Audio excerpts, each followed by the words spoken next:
¿Cómo crear un blog con Bluehost? Guía paso a paso. Si alguna vez has pensado en crear un blog, el primer paso es conseguir un alojamiento web confiable. ¿Quieres compartir tu pasión, construir una marca o generar ingresos en línea? Una de las opciones más populares y fáciles de usar para principiantes es Bluehost. En esta guía, te mostraré cómo crear tu blog con Bluehost.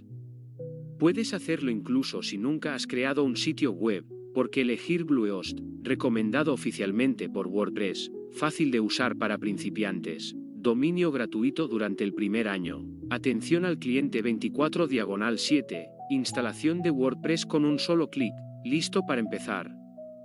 Comencemos.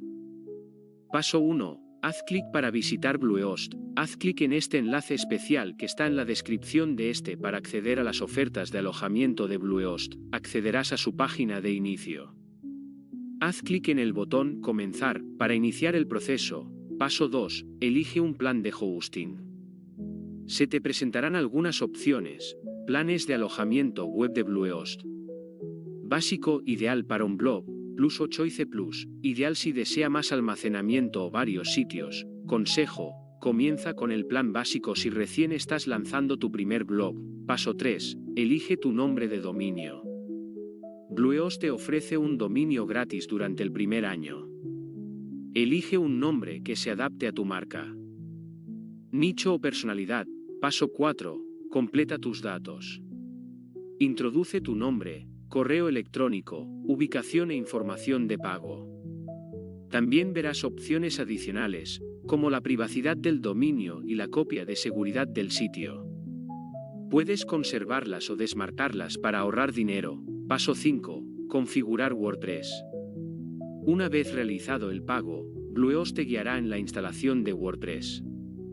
Solo tienes que hacer un clic, no necesitas conocimientos técnicos. Alojamiento de WordPress de Bluehost. Elegirás un tema y serás llevado a tu nuevo panel de WordPress.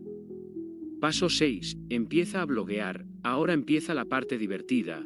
Crea tu primera publicación. Personaliza tu diseño. Añadir categorías y menús. Instalar complementos clave. Y listo. Tu blog estará activo en Internet. Visita hoy Bluehost. El link está en la descripción de este vídeo. Suscríbete a mi canal para más contenido gratuito. Gracias por ver mi vídeo.